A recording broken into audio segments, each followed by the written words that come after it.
this mural is the history of Amherst, and a lot of the people depicted in it are actually buried in the cemetery here, and so it's kind of a way into the stories that relate to those historic figures. Some of them are very famous, like Emily Dickinson, but others are, your average people who just happen to, like these two guys over here who are some Polish immigrant farmers that came here around 1900 and had dairy and sheep, I think, farms down in part of Amherst here. So there is a wonderful little pamphlet that the town put out that tells who everybody is. So the repainting of it took about 4.5 months. Started in April of this year, 2019, and took a little break in July and part of August because it's killer hot, and then came back in October, and September and October to finish it.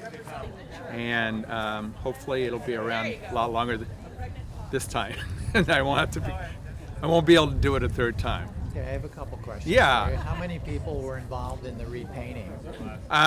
Myself and 4 other artists. Okay. And how was it decided who would appear in the mural? It was kind of a complicated process, and I hope I can remember it correctly, but partly it was based on a year of historical research that I did, and then the town put out a call through the press to ask for suggestions. So, for example, one guy I remember in particular, Dr. Merzbach, who delivered 10,000 babies here in Amherst. He is somebody that was brought to our attention because he's a more recent person in the history of the town. So it was a combination of that, and then the historical research that I did, and then suggestions from the Historic Commission. I'd like to express my thanks to all those who made this possible. The original members of the Historical Commission, some of whom are here, Sharon Cardy at least I've seen, former Planning Director Jonathan Tucker is here, the volunteers who raised funds, who helped to paint the mural, and of course those who made this new one possible. The bid for the event and the developers at Archipelago, Dave Williams and Kyle Wilson. They had the wisdom to see the need for this mural and the generosity to pay for its replacement.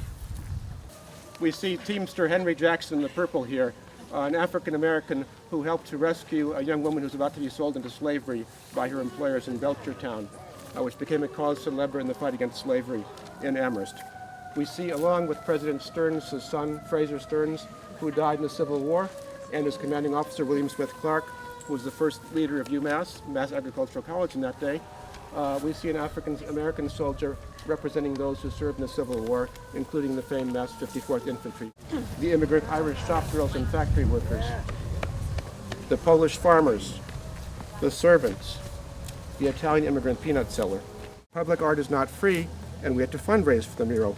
And led by an indefatigable team under Gene Thompson of the Historical Commission, we spent the better part of a year raising the money to make this happen. The installation took place from 2004 to 5.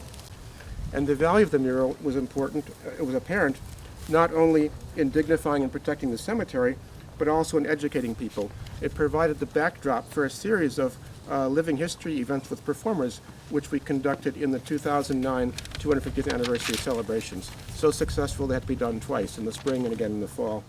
So with that, please welcome the artist David Fichter, who produced this wonderful work here.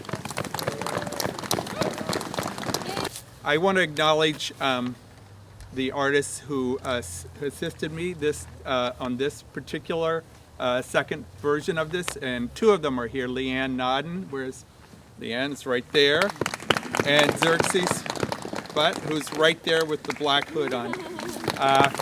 We had 2 other artists working with it, Joshua Weiner, who's right now doing a mosaic mural in China, in Shanghai. Should be coming back soon. And then another artist, Anthony Mural, who couldn't be with us today. In the original incarnation, because everybody should know this is, if you don't believe in reincarnation, this is reincarnation. Maybe it only applies to murals. a volunteer artist who assisted me. Their names are over there. There's a little painted plaque on the front of the trolley that has their names as well. I'm really proud that we were able to do this twice. I really didn't want to see it disappear into the ozone, so to speak.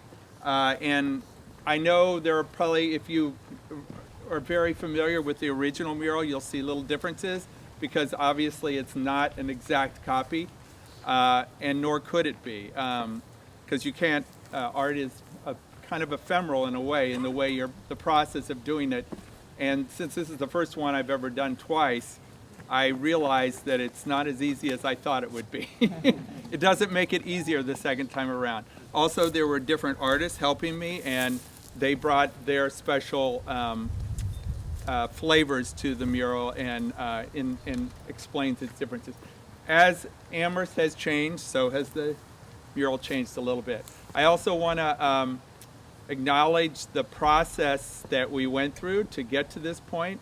Both Jonathan Tucker and Jim Wald assisted in helping to work with Archipelago, Mr. Kyle and David to make this possible. And it was a long negotiated dance, and unfortunately it's worked out really well, I think. Rather than reading Emily Dickinson, which we usually do in cemeteries, I'd like to close with the words that President Kennedy spoke in his last public address at Amherst College barely a month before he was assassinated. He said, "I look forward to a great future for America, a future in which our country will match its military strength with our moral restraint, its wealth with our wisdom, its power with our purpose. I look forward to an America which will not be afraid of grace and beauty, which will protect the beauty of our natural environment, which will preserve the great old American houses and squares and parks of our national past, and which will build handsome and balanced cities for our future. I look forward to an America which will reward achievement in the arts as we reward achievement in business or statecraft.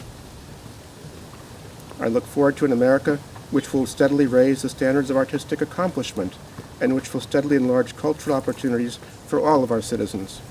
And I look forward to an America which commands respect throughout the world, not only for its strength, but for its civilization as well. And I look forward to a world which will be safe not only for democracy and diversity, but also for personal distinction."